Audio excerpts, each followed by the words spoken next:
Dharma Fragments is our attempt to make something suitable for today's audience. It's something I've been working on for a long time. When in LA I wrote the Zen Revolution, the end of the 90s, already the world was changing, and I realized I needed to do something to adapt. People weren't reading so much anymore. I worked with video for a while, but eventually came back to writing because it's really the most advanced format that we have for complex ideas. But I met this director, Nino, here in Korea, after he read The Field of Weeds. He saw something visual in it, and he wanted to develop it as a movie. So we took 6 different segments, we developed the text, we reduced it, made it a visual component to it. It was actually quite hard to do. I'm very grateful for his insight and his work on that. And also for Min-hee Kim. She is the host of Buddhism from A to Z. She translated it or helped to edit all of our translations down into something cohesive. It was really difficult. These complex ideas, not only visually, but also to have a Korean translation, because this is all brand new things. And after we started working, Nino had the idea to add this Korean woman, DJ Shannon, because she was very beautiful, and he wanted something to connect to love, to normal human things, not just be in the realm of metaphysics. And once we had her on camera, we realized that she was very, very talented, and we wanted to develop it more. So our plans in the future with Dharma Fragments is to work with her in some scenes in the Jeollanam-do province and try to culminate it, have her go through some revelation and attain some peace in her life through practice. So we're fundraising for that now. If you're interested in helping our project, please go to dharmafragments.com/ko. 많이 시청해 주세요. 고맙습니다.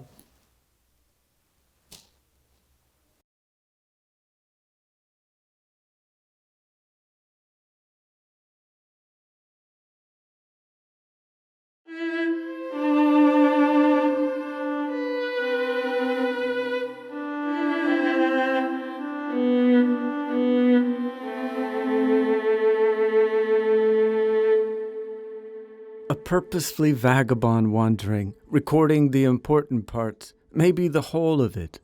I can't be sure, as there's always more. There will always be a breach, a lack of civility, a legion walking past, pressing you forever ahead, obscuring, devouring, mocking. How can we know anything if we're not able to observe calmly the play of events? And more importantly, what's driving them?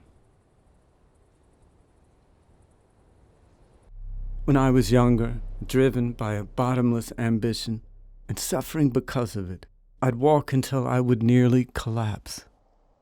It invigorated me. I was nearly cruel in the way I drive myself. I've become convinced that it's part of a process. That as a species we learn to walk upright before we learn to think. Though I had no intention of becoming a writer, there was something there. They say that in order for a child to become possessed, he or she must be ripped from their tender years by some pain that goes to the bone.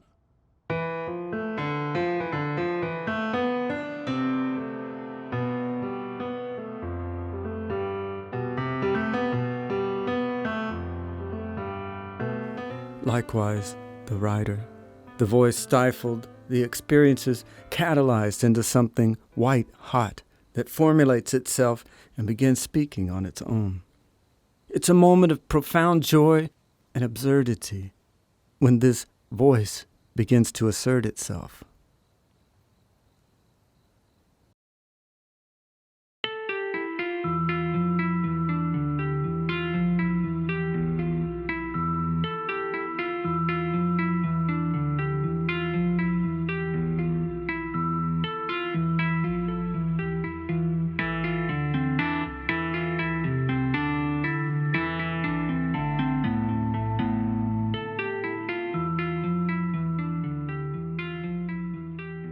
As awareness grows, the definition of self loses its rigid structure. What is it about our world that it must be painted over in vivid colors, when truth alone, in its bare essence, is limitless and profound?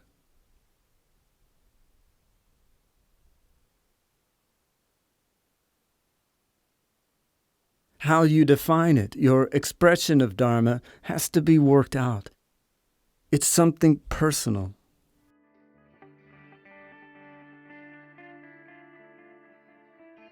It's the schoolyard dream that dooms us all, the longing to be something we are not. To the extent, the degree.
Your identity must be heated, forged, blasted to an elemental state. You'll imagine that you've gotten somewhere, but the floor will show you plain enough your shortcomings. The curtain cannot conceal the darkness outside. The whole story is there, written in perfect form and symmetry.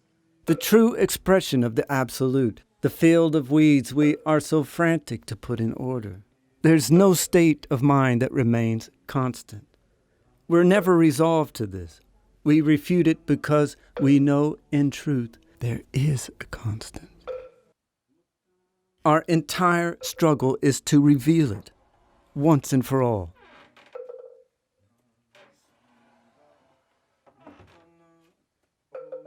The spirit doesn't respond to languor.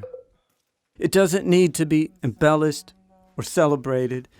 It requires a flame, a near constant burning. And most of us spend our entire lives running from it. We won't allow the flames to touch us. We won't burn. Don't attempt to escape. Don't turn away. Don't hesitate. But everything aflame.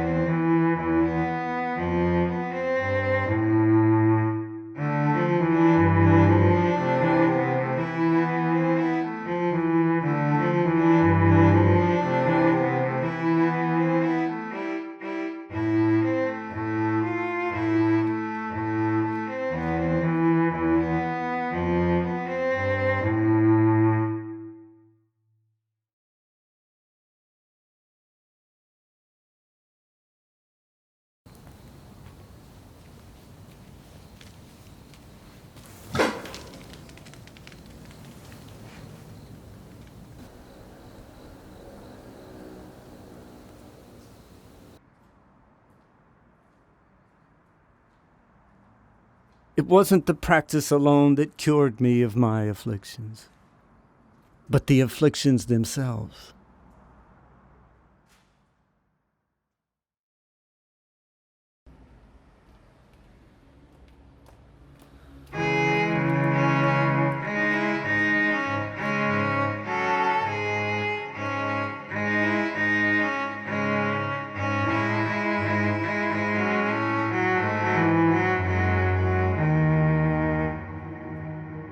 There is a great sense of urgency to lean into the onslaught with the full bearing so that one can remain unperturbed.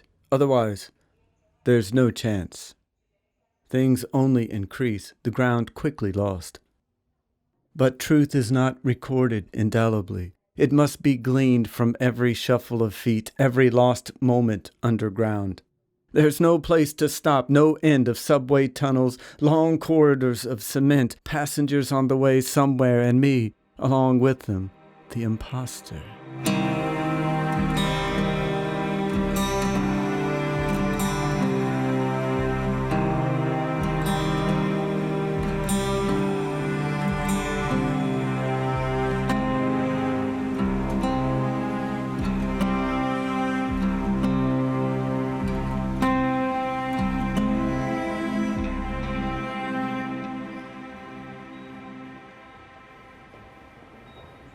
We know we are weak. We know our hunger.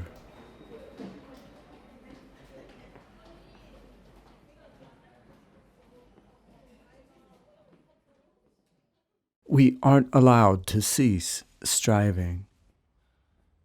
No one gets a free ride. We did not build these empires for the years to consume, but that we may stretch farther, higher, to no end.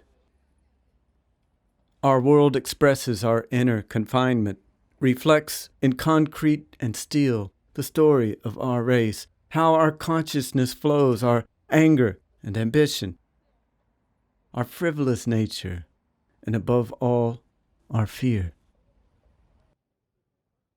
There is no angel. There is flight, but no end of night. This blissful thing that wanders the streets, building tolerance, solace, tolerance.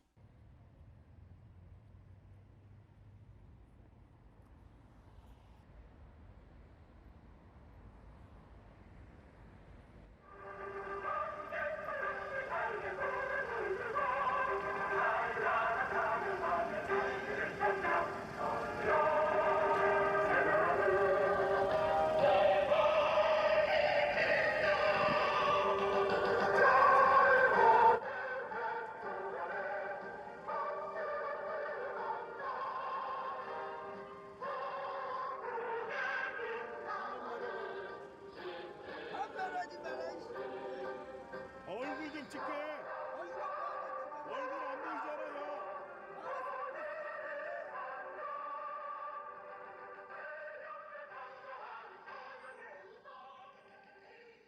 Down to the depths. The raising blackness of the tunnel pulls at me as if I were falling out of the sky. How many thousands pass above us unaware? There are so many here. I wonder if anyone else on the train can feel the weight of it, the intensity. Yes, all of them. They all know.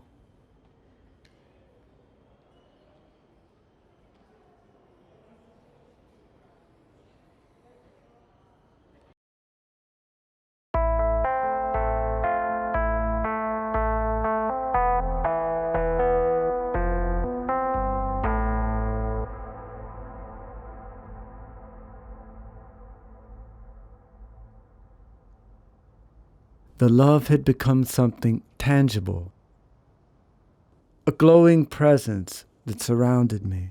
It lit the dark forest, slowly drifting through the rain and fog like an apparition. Day after day, the interactions with her spun into a web of light that swelled to a crescendo of trembling before the One.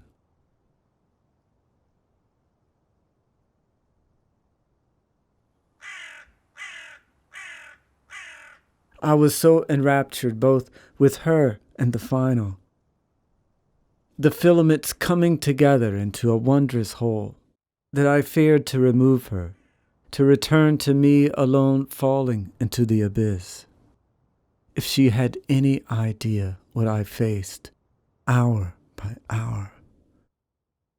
Both the rapture and the uncertainty. But what joy to live in those brief moments with her. The rhythm, the beat, the heat of the night air, restlessness, longing, pacing, long walks in solitude, lost in thoughts of her, trembling and crying, forgetting the way, the swell of love imploding, cascading into the resonant field of meditation, as perfect and natural and pure as the light from the source.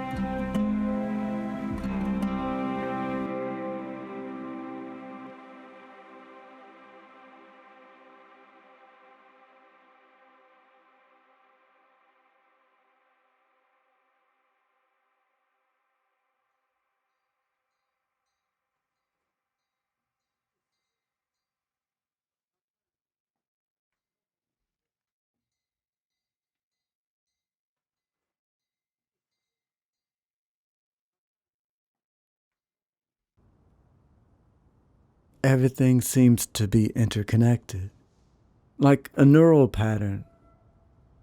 How does it work? So many connections and bonds, all I can see. Such a difficult architecture.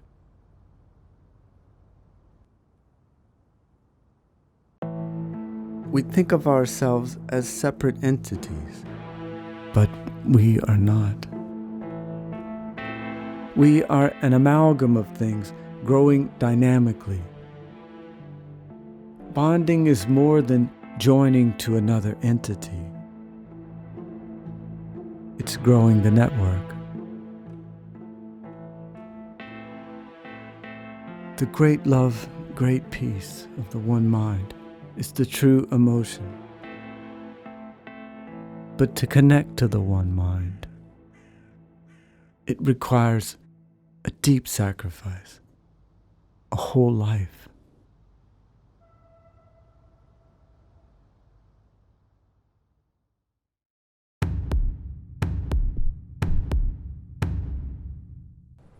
Everything that we do is meditation, bringing order out of chaos.